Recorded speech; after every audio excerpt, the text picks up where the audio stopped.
13. Bu harika atölyene bizi kabul ettiğin için çok teşekkür ederiz. Sanatla ilişkinizin başlangıcı grafik tasarım eğitimiyle olmuş.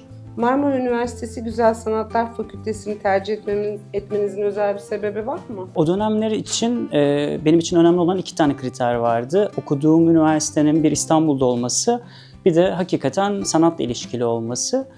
Baktığım zaman da elimde 2 tane örnek vardı. Biri Mimar Sinan, diğeri Marmara. Ben Marmara'yı istiyordum. Bundan dolayı da Marmara'yı seçip eğitimime oradan başladım. Grafik ve resim dallarında birlikte eğitim almanız, üretim pratiğinizi nasıl etkiledi? Bu iki disiplin arasında nasıl bir diyalog kuruyorsunuz? Grafik tasarım eğitimi alıyor olabilmem sanatsal üretimlerimin süreçlerini hızlandırdı. Çünkü bir üretimi başlamadan, gerçekleştirmeden onların programlarda karşılığını görebiliyordum. Bu yönüyle evet, grafik tasarım eğitimi beni çok destekledi. Şu anda Beykoz Üniversitesi'nde akademisyenlik yapıyorsun. Akademisyenlik ve sanatçı kimliğiniz arasında nasıl bir bağlantı kuruyorsunuz? Okumayı ve düşünmeyi seven bir yanım var. Akademinin benim yaşam şeklime çok uygun olduğunu düşünüyorum. Aslında akademisyen olarak çok yeniyim. Yani daha meslekte 3. ayım. Bunun ilerisinde ne olacağıma dair büyük bir fikrim yok ama şimdilik iyi gidiyor her şey orada. Ben şeyi çok önemsiyorum. Dışarıda yapmış olduğum sanatsal pratikleri akademi çerçevesinde gerekli tez yazmak ve bunları derinleştirmek, oradan bazı düşünceler yaratmak benim çok önemsediğim bir durum şu anlık. İşlerinizde anlam, nesne, bilgi, varlık ve yer kavramlarına sıkça referans veriyorsunuz. Bu kavramlar sizin için ne ifade ediyor? Aslında her biri inanılmaz geniş kapsama sahip. Yani düşündüğümüz zaman çok fazla şeyler kurabiliriz oralarda. Ben hayattaki deneyimlerime iliştirmeye çalışıyorum. İlerleyen sorularda daha spesifik olarak işler özelinde sorular sorduğunuz zaman hepsinin nasıl beni etkilediğini açıklarım dilerseniz. Betondan küle, fotoğraftan videoya kadar uzanan geniş bir malzeme skalası kullanıyorsun. Bu malzeme çeşitliliğini belirleyen temel kriterler neler? Külden başlayayım. Kül ilk başta aslında benim bir çalışmayı oluşturmam için bir malzemeydi. Benim genelde bir işe başlamadan önce meraklarım ve sorularım o işi benim üretmeye itiyor. Daha sonra bu malzemenin etki alanını ve malzemenin bana ne anlattığını düşünmeye başlayınca kül üzerine daha fazla odaklanmaya başladım. Bunun üzerine yazılmış yazılara baktım. Yani kül hem var olmasıyla hem yok olmasıyla aslında beni çok etkiliyor, kendine çekiyor. Bir şey kütlece eksiliyor ama sen kalan o kalıntılarından hala onun olmayan yanı ya da olmaya yakın haliyle ilgili de bir fikir sahibi oluyorsun. Orada olmayı da sürdürüyor. Betona geçecek olursak, beton benim hem yüksek lisans tezimin ana maddesiydi. Aynı zamanda 1-2 üretimimde betonu kullandım. Biraz 1999 depreminden sonra kentsel dönüşüm söylemleri gündemimize çok girdi. Ben de bir mahalle kültürünün olduğu bir mahallede yaşıyorum ve bizim mahallede yanlış hatırlamıyorsam 2001 yılında Sabiha Gökçen Havalimanı'nın bitmesinin hemen ardından 2004 yılında bir yıkım girişimi gerçekleşti. O zamanlarda 14 tane ev yıkıldı bu mahallede. Bizim mahalle gibi farklılığı bulunan mahalleler vardı İstanbul ölçeğinde. Bunlar arasında işte Üsküdar Kirasepe Mahallesi, Beyoğlu Hacı Sürev Mahallesi ve Beykoz Tokatköy de bunlardan biriydi ve en ünlülerinden biri de Sulukule. Bunların hepsi aslında kendi içerisinde farklılığı bulunan mahallelerdi. Bizim ülkemizde biraz sermaye ile de ilişkili bu yerler homojenleşmeye başladı. Tabii ki de biz bir yeri yıktığımız zaman sadece oradaki yapıları yok etmiyoruz. Oradaki sosyal ilişkileri de, bağları da yok ediyoruz. Betonu ilk kullanma fikri buradan gelişti ve ben sadece betonu da değil, bir kentsel dönüşüm sürecini aslında mikro ölçekte aldım. Hem plywood kullandım, hem betonu kullandım ama aynı zamanda gittiğim mahallelerden kalıntılar topladım. İşte varoluş nesneleri, orada yaşayan nesneler, bina parçaları. Bu betonun içerisinde kalıba yerleştirip sonra betonu döktüm. Bir işi üretmeye başlama süreciniz nasıl ilerliyor? Kavram mı önce gelir senin için, malzeme mi? İkisi de değil. Aslında ilk düşündüğüm şey sorular oluyor, merak oluyor. Merakı irdelediğim zaman orada ne yaratabilirim, nasıl bunu geliştirebilirim. Kafamda kabaca taslak olarak çıkıyor ve daha sonra geçmişte okumuş olduğum kitaplar ve bazı makaleler onu geliştirmeye dönüyor. O zaman birkaç sayfa yazı yazıyorum o iş üzerine ve bu yazıyı yazarken silmiyorum. Yani o an akışta olan, aklımdan ne geçiyorsa düşünceleri yazdığım bir akış oluyor. Daha sonra da bu işi en uygun medium ne olabilir? Ve ben bu işi düşünsel olarak hangi materyalle destekleyebilirimi soruyorum ve işi gerçekleştiriyorum. İstersen şimdi eserlerin üzerinden seni anlamaya çalışalım. Böylece daha iyi kavramış olacağız galiba yaptığın çalışmaları. Sanat camiasında oldukça farklı bir yere konumlanan, harflerden hecelere, hecelerden kelimelere, kelimelerden cümlelere, cümlelerden anlamlara eserinize gelelim. Bu eserin çıkış noktası neydi? Bir yılı aşkın süre boyunca ansiklopediyi okuyup yakma fikri nasıl oluştu? Ben o işi 2020 yılında ilk sergiledim. 2019 yılında da yapmaya başladım. Özellikle yapısal bilgi üzerine düşündüğüm bir dönemdi. Bilginin günümüzde ne işe yaradığıyla ilişkili ve garip bir şekilde kendime şunu söylediğimi hatırlıyorum. Hani böyle bir külliyat var. Hani 12 ciltlik ansiklopedi. Bunu okuyup yaktığım zaman gerçekten neyle karşılaşırım? Yani aslında işin sonucu çok kafamda belirgin değildi. Tabii o dönem Loyatart'ın Postmodern Durum kitabında okuduğum bir yeri de çok net hatırlıyorum. Hani büyük anlatılar inandırıcılığını yitirdi ile ilgili bir kısımdı. O an şeyi düşündüm. Hani büyük anlatı ve ansiklopedi arasında bir ilişki kurabilir miyim? Çünkü ansiklopedinin de yapmış olduğu şey tanımlardan ibaret ve size verebileceği bütün o bilgiyi verir. Bu noktada işi gerçekleştirmeye başlarken zaten bunu teorik olarak da nasıl temellendirebilirim mi de bir yandan düşünüyordum. En nihayetinde yakıp bir yıl gibi bir sürede okuyarak ben cam fanusa doldurdum bunları. Evet, bilgi edinimi ilk başta sekteye uğradı. Çünkü baktığınızda 12 ciltlik bir ansiklopedi var ama ilk başta daha soyut bir biçimde karşılaşıyorsunuz ve daha transandantal bir form yaratıyor bu.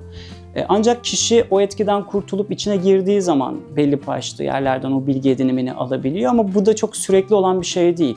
Siz pörçük olarak okuduğunuz bir kısmı hiç alakası olmayan bir yerle okumaya devam etmek zorunda kalıyorsunuz. Tabii son zamanlarda aydınlanmanın diyalektiği, özellikle Horkheimer ve Adorno da beni bu anlamda çok heyecanlandırdı. Onlar da aydınlanmanın bir mit olduğunu dile getirerek bilginin aslında günümüzde araçsal bir akla hizmet ettiğini dile getiriyor. O yüzden o iş benim için hiçbir zaman bitmeyen, okudukça hep katman katman çoğalan bir noktada yer alıyor. Çıkış noktası da biraz böyle. Bilginin kül olarak temsil etmesi sizin için ne anlama geliyor? Kül ile çalışma fikri nasıl ortaya çıktı? Kül ile çalıştığınız ilk eseriniz hangisi? Grafik tasarım okuyor olabilmemin vermiş olduğu bir avantaj. Özellikle ben o ansiklopediye baktığım zaman bir takım istif, bir kategorize etme biçimi A'dan Z'ye kadar, bazı bilgilerin istifi, özellikle mesela mizampajdaki bazı uygulamalar, işte metin akışı, sütun kullanımı, görselle ilişkisi. Yani bu birlikteliği açıkçası Saussure'un genel dil bilim yazılarındaki sistemle de çok ilişkilendiriyorum. Çünkü onun için anlam her zaman bir kağıdın arkası ve önü gibidir. Gösteren gösterene bağlıdır. Ben onu yaktığım zaman o bütün düzen alaşağı olmuş oluyor. Yani senin artık takip edebileceğin bir sistem yok. Ya da B'yi açayım da şunu bulayım diyemiyorsun. Beni biraz iten, o işi yaratmaya iten fikir biraz da burasıydı açıkçası. Diğer çalışmalarına geçmeden önce şunu merak ettim. Yakmak eylemini nerede ve nasıl gerçekleştiriyorsun? Tehlikeli olmuyor mu? Çocukken sizin de kibrit çakma merakınız mı vardı? Neydi bu buraya getiren sizi?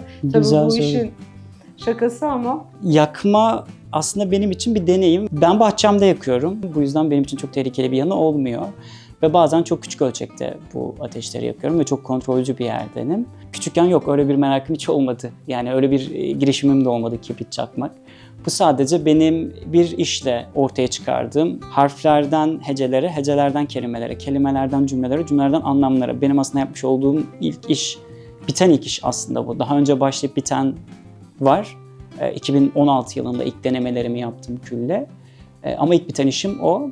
O yüzden bir işin aslında beni bu sürece soktu. Sonra malzemenin sınırlarını zorlama deneyimlerim oldu. Kelimeler çalışmanızın ilk fikri nasıl doğdu? Bu hurdadan elde edilen belgeleri yakma süreci nasıl ilerledi? Bu süreç bir ritüel, performans ya da araştırma eylemi olarak düşünülebilir mi? O da benzer. Yani bilgi zaten hep benim edindiğim bir dertti. O bilgiyi kullanma biçimimiz gündelik hayatta da öyle. Ben sanatla ilgilendiğim için kendimi çok şanslı görüyorum. Çünkü edinmiş olduğum bilgi bir noktada beni çok besliyor. Ve bunu da yani hayattaki karşılığını da çok önemsiyorum. Sadece hani ben bunu biliyor olmak değil. Hakikaten hayatta bu neye tekabül ediyor? Beni nasıl etkiliyor? Kelimeler işi de aslında insanların bir şekilde bir dönem kullanıp aslında çok da geleneksel medyanın çıkarmış olduğu şeyler bunlar. Basılı, tek merkezi olan, planlı basılmış şeyler. Ama artık bundan kurtulmuş, artık atılmış dokümanlar bunlar aslına bakarsanız.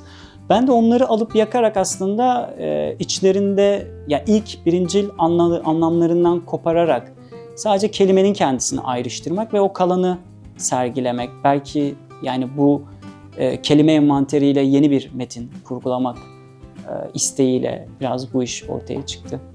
Kelimeler rastlantısal mı seçildi yoksa bilinçli bir tercih oldu mu orada? Tamamen rastlantısal ama tabii ki bazen gözümü seçen bazı kelimeler oldu. Çünkü biraz insan zihni de öyledir. Çok sistematik değildir. Anlamlandırma ve üst üste bindirmeler vardır. Mesela tanım kelimesine ben çok takığımdır. O yüzden orada bir tanım gördüysem eğer diğer kelimelerden daha önemsiyorum onu ve bozulmaması için elimden gelen her şeyi yapıyorum. Ya da işte elma bunlardan biri. Benim için önemli olan kelimelere daha çok önem arz ettim onları alırken. Bir de yakmayı başaramadığım nesnelerden oluşan Direnç isimli bir çalışmam var. Yakılan eşyalardan geriye kalan parçaların bir sanat eserine dönüştürme fikri nasıl ortaya çıktı? Aslında bu soruların hepsi bir nebzede birbirleriyle çok ilişkili. İlk başta size şeyi söylemiştim, hatırlar mısınız? Bir işin medium'uydu kül. Hani onu anlattığım zaman aslında yetebilecek bir şeyi vardı. Ama malzemenin kendisi o kadar etkili ki artık ben malzemenin sınırını zorlamaya başladım ve bu malzeme üzerinden ben ne alabilirim? Bir de artık son zamanlarda şeyden de çok hoşlanmıyorum. Kavramlarla sınırlandırılmış işte bir üst dil. Yani işe çok rahat bir hareket alanı sağlamıyor. Yani ben şunu şundan dolayı yaptım ve bu bunu anlatır, bu bunu söyler. O yüzden genelde de cümlelerimi kurarken hep daha çıkış noktalarımı ifade etmeye çok özen gösterdim. Bu direnç çalışması da gerçekten çok benim kafamda zaten yani gündelik hayatta da çok karşılaştığım bir şey ve Türkiye'de yaşamamızla da çok ilişkili. Çünkü birçok şeye karşı o ikili olsun, iktidar yapılanması olsun hep bir direnç halindeyiz. Oradaki ısıl gücü hep bir aşındırma noktasında değerlendirmiştim ve o süreç de benim için hani bir şeyi yakıyorsun, o yanmaya zaten çok uygun bir nesne ise 2-3-5 saat yanıyor ve külün aslında koruduğu en altında bir tortu bırakıyor.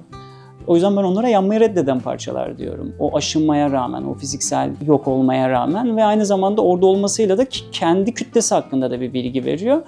Ben galiba biraz o yetip gidenden geriye kalana önem gösterme konusunu da önemsiyorum gibi geliyor. Bir de tabii bu küllerle çalışmamdan evrilen başka bir çalışmam var. Kalan Renkler. Hı hı. Bu eserin nasıl ortaya çıktı? O da çok enteresan. Ben zaten diğer işlerimde fark edeceksiniz sorulara geçtiğiniz zaman. Hani bir iş yaptığım zaman evet neyi eleştirmek istiyorum ya da neyi anlatmak istiyorum ya da hangi soruları çoğaltmak istiyorum. Biraz aslında orada hani baktığında işin sonucu direkt ortada. Belki de laboratuvar gibi görebildiğim tek üretim süreci küllerle çalışmam. O çok tesadüf çıktı net söylemek gerekirse. Çünkü bir şeyleri yakmaya başladığınız zaman farklı farklı deneyimler elde ediyorsunuz. Ve bence bu sadece de benim deneyimlerimle de çok ilişkili. Turuncu küle kadar bulmuş olduğum bir renk var mesela. Normalde bunu bana biri söylese ben buna çok şaşırırdım. Biraz yakmış olduğum nesnelerde farklı renkleri görmemle çok ilişkilendi. Biraz öyle çıktı bu çalışmanın. Peki külden kompozisyonlar, kalan, kaybolan biçimler ve kelimeler serinizde yanma sonrası kalan izleri bir kompozisyona dönüştürme fikri hangi düşünsel arayışların sonucuydu? Orada da bahsetmiş olduğum gibi bu yine 20 kiloluk bir kağıt hurdasının bir devamı bu işte. Bu işte biraz odaklandığım şey baskı altı malzemesiydi ve onu tek tek yani bir fanusta ya da bir camda sıkıştırmak değil, Oradaki bazı baskı altı malzemesi, kağıt gibi ya da atıyorum selefon kaplanmış kağıt da olabilir. Bunu gösterebilir miyim? O yüzden biraz plastiği fazla oldu. Hatta ilk görenler onun sulu boya olduğunu düşünüyor o işlerin. Ama onlar aslında külün kırılganlığını dışarıda bırakarak kağıda fixlenmiş halleri. Ne yazmak istersin eserinizde sormadan geçmemek gerekiyor. Bu fikrin ortaya çıkışı nasıldı? Ziyaretçilerin katılımıyla oluşan yazının plastik bir öğeye dönüşmesi, anlamı saklı tutma motivasyonunuz neydi? Bu çalışmayı sanıyorum 2022 yılında sergiledim. Ve biz bu çalışmayı sergilerken serginin yani çalışmanın yanında herhangi bir bilgi vermedik bu işlerin okunabileceğine dair ve gelen insanlar bu işi deneyimlemeye çalışırken o şaşkınlıklarını gizleyemediler. Aslında orada yapmış olduğum şey benim tekrardan o yazıyı kurguluyor olabilmemdi. Yine grafik tasarım program bilgimin bana vermiş olduğu yetkinlikle bir tipografi tasarım programını açıp sadece harflerin aslında yerini değiştirerek Ferhat Tuç Type yarattım. Bunu da bilgisayarıma kurdum ve yazılabilir bir fonta dönüştü. Bunu da sergi alanında kocaman bir projeksiyon cihazıyla ve klavyeyle gelenlere sunduk. Benim orada önemsediğim detay şuydu. Yazıyla kurmuş olduğumuz ilişki. Yani ben oraya bir yazı yazıyorum. Yazmış olduğum yazıyı gördüğüm zaman onu aslında kurgulamaya başlıyorum. Bir başkasının da bunu görebiliyor olma kaygısıyla. Ne yazarsam yazayım. Hani biri yanımda eğer varsa bunu kurgulayarak yazmaya başlıyorum. Tabii ki şeyi değiştirince, grafiksel etkiyi, orada şeyi sekteye uğratıyorsun. Anlamı alıyor olabilmeyi ve bu bana pür ufak bir düşünce deneyi gibi de geliyor. Sonradan 3 aylık bir süreydi bu. Ben her 2 haftada bir bütün dataları bilgisayarıma indiriyordum ve o yazının kodunu çözmek de bendeydi. Yazılanları okudum. İtiraflar var. İstanbul Sözleşmesi ile ilgili yazılar vardı. Oyun oynayanlar vardı oraya gelip. Ama dil de zaten öyledir. Çok da plastiktir. Sadece anlamı yazan kişi bildiği zaman işin boyutu çok değişti. Özellikle ben orada okuduklarımı çok doğal ve çok o ana dair gördüm. Bu da bana doğal bir düşünce akışı gibi geldi. Bir de yazı da öyledir. Hani bir şey yazarsan eğer o kelimeyi okuduğunda direkt aklına onunla ilgili gösterenler gelir. O neye işaret ediyor, o ne yapıyor. Ama orada yazarken artık grafiksel etki olmadığı için anlam çok geri plandaydı. Kimsenin okuyamayacağı bir yerdeydi ve bir tek yazanın bildiği bir yerdeydi. Hala saklıyorsun değil mi o metinleri? Evet. Ve böyle bayağı uzun bir Word dosyası. Belki bir gün başka bir işe dönüşür. Çok istiyorum. Sadece uygun yeri bulmayı bekliyorum. Evet. Bir de kare bir daire çizmek mümkün mü adlı çalışmanızda izleyiciyle etkileşim kuran bir enstalasyon sunuyorsunuz. Bu iki formu, kare ve daireyi düşünsel bir çerçevede bir araya getirmenizin nedeni nedir? Bu karşıtlık ya da gerilim çalışmasının kavramsal yapısında nasıl bir rol oynuyor? Kare bir daire çizmek mümkün mü çalışması Spinoza'nın Etika kitabına dayanıyor. Ben biraz tabii meraklı bir yapım olduğu için kitaplarda okuduğum şeyleri sanatsal bir ürünün bir parçası haline getiriyor olabilmeyi önemsiyorum. O zamanlarda bu ilişkiyi kurmaya çok istekliydim.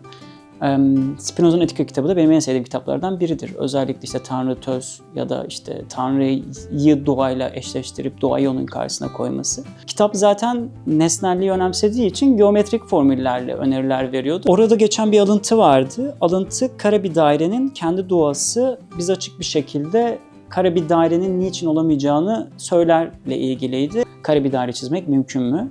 Tamamıyla Spinoza'dan almış olduğum öneriden yeniden çıkarmış olduğum bir soruydu. Sadece ben de değil, gelen ziyaretçilerle birlikte bu soruyu nasıl çözümleyebiliriz? Ve sergi boyunca birkaç kere temiz kağıt çıkardım ben ve gelen insanlar bu soruyu çözümlemeye kalktılar. Tabii yani bunu ilk duyduğumuz zaman kare bir daire çizmek mümkün mü diye soruyoruz ve evet diyor. Ama bunu şöyle algılıyoruz. Karenin yanında bir daire. Aslında benim sormuş olduğum soru öyle bir şey değil.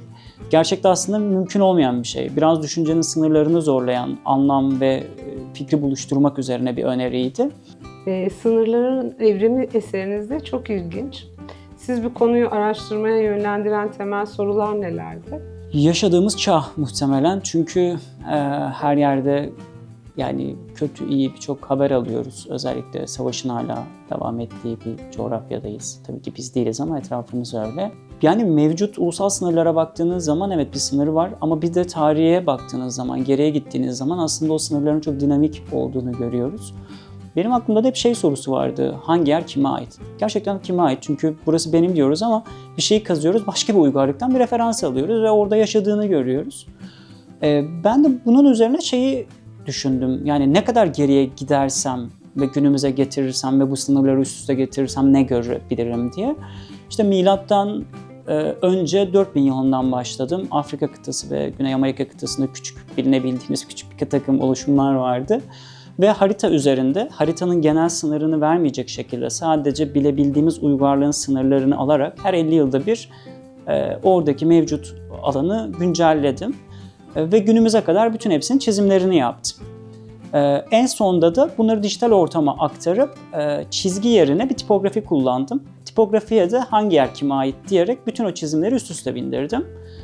O da şunu verdi, yani çok aslında o kadar üst üste katmanlı ki kültürel olarak bir yerin de hak iddia ediyor olabilmek çok zor gerçekten ve şu an bulunduğumuz yerde de muhtemelen 2000 yıl geçtiğinde değişiyor olması da söz konusu. Ansızın çalışmanızı Pendik alt geçidinden esinlenerek gerçekleştirdiniz. Alt geçidin karolarının kırılmasını gözlemlemek ve bunu bir projeye dönüştürmek fikri nasıl gelişti? Çok tesadüfi çünkü benim Pendik alt geçitini zaten çok sık kullanıyorum burada yaşadığımdan dolayı. Genelde böyle yürürken ederken bazı anlar, görüntüler kente dair insanın ilgisini çeker. Ben de bunları hep kentin metaforikli anları olarak değerlendiriyorum. Oradan geçerken de hani kırık bir karo vardı. Ben de zaten meraklı bir tipimdir. Hani onun arkasında ne var? Çünkü bir afiş olduğu, bir şey olduğu çok belli. Kafamı biraz çevirdiğimde Deniz Gezmiş'in, yani tahminimce böyle 50 yıl mı bilmiyorum, yani tahminimce eski bir 80'lerde ya da şeylerde daha yakın dönemde olabilir asılmış afişlerini gördüm. Üç taneydi, çok küçük gözüküyordu. Bunun üzerine aslında ben bir kare çekip sonra evime geri döndüm. Daha sonra oradan geçmeye başladıkça fark ettim ki çevrede yaşayan insanlar o karoları daha fazla kırmaya başlıyor. Sonra neden hani bunu çekmeye devam etmeyeyim diye kendime sordum. Yavaş yavaş onları çekmeye başladım.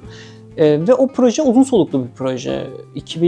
En sonki görüntüm 2022 ama 25'te de çektim. Ama çektiğim şey artık oraya dair değil. Çünkü tamamen orası parça parça kırılınca belediye oraya onarmaya girişti. Bütün karoları kaldırdı. Duvarın komple sade fotoğrafını çektim. O zaman afişlerin ne afişi olduğunu anladım. Şimdi de duvara sıfır yaptılar. Bir daha karolar kırılmasın diye. Sonra 1-2 yıl sonra garip bir şekilde yenilediği alt geçit hiç kullanılamaz halde. Şu an önüne giremiyorsun. Şey var, barikat gibi bir şey var. İçinden geçemiyorsun, yani kullanamıyorsun orayı. Muhtemelen çalışmalarla ilgilidir. Yani bu Deniz Gezmiş'le ilgili alakalı olmayabilir. Bu fikir de böyle çıktı. Yani biraz yaşamın içinden gelen, çok planlamadığım, daha sonrasında bir sanatsal bir üretime dönüştü. Bir fotoğraf serisi. Gelelim toprak çalışmana. Toprağı bir enstelasyon malzemesi olarak seçmenin kavramsal nedeni neydi? Yani günümüzün toprağı nedir sorusu burada çok beni harekete geçirdi. Çünkü bir şey dışarıdan bakıyoruz, bir şeye toprak diyoruz. Ben de bir 100 kiloluk bir toprağı, hadi ben bunu bir eleyeyim. Bunun içerisinde ne var? Günümüzün belki de arkeolojisi gibi bir girişimdi. Belli elekler aldım ve bunu eledim. İçerisinde iri toprağı, taşı ayırdım, metalleri, porselenleri. Ve 16 farklı öbek çıktı. Aslında çok basit bir soruydu. Biz neye toprak diyoruz günümüzde? İşte bir takım beton kalıntıları ki şu an benim yaşadığım yeri düşünürsek eğer ormana en yakın yer. Biz muhtemelen çok daha şehrin merkezinden bu toprağı alsak yani toprağa dair hiçbir şey bulamıyor olacağız üst katmanda diye düşünüyorum. Ben de bile çivilerden tutun çok hani toprak diyemeyeceğimiz çok farklı fazla öbek vardı. Ton malzemesini kullanmamı açıklarken aslında biraz değinmiştim. Burada biraz daha açabilirim. Gri düşler Üsküdar, Kiraztepe, Hacı Üsrev, Beyoğlu Hacı Üsrev Mahallesi ve Beykoz Tokatköy'den alınmış, 3 mahalleden spesifik olarak alınmış nesne ve ev parçalarını kendi içerisinde barındırıyor. Ve bunu gerçekleştirirken de ben gerçekten bir inşaat sürecini referans aldım. Hani bir kalıp ve bir beton dökme var. yüzeyi aşındırmak ve farklılığın yetimi çalışmalarınızı da dinlemek isteriz. Plywood malzeme üzerinden üretim yapıyor ve bu malzemeyi ikinci bir çalışmayı ortaya çıkarmak için yeniden kullanıyorsunuz.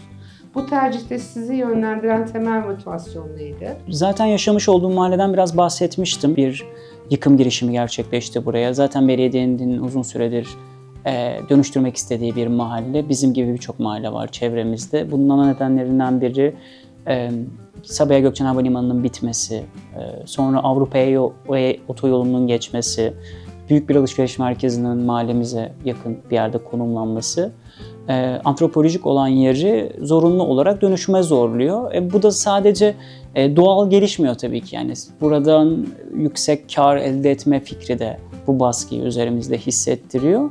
Öncelikle ben yaşadığım mahalleden yola çıkarak bu fikri spesifikleştirmeye çalıştım. Burayı da yaşadığım için deneyim olarak da beni çok etkileyen bir yerdeydi. Yüksek lisans tezimin de zaten ana konusu bu. Bu iki iş, geleceğini düşleyen yok yerler tez başlığımın ana öğretimleri.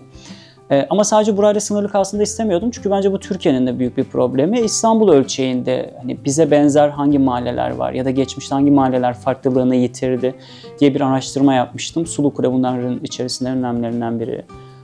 Ayaztepe Mahallesi keza öyle. Diğer saymış olduğum gri düşlerdeki mahalleler de öyle. Oradan bazı nesneler taşımıştım.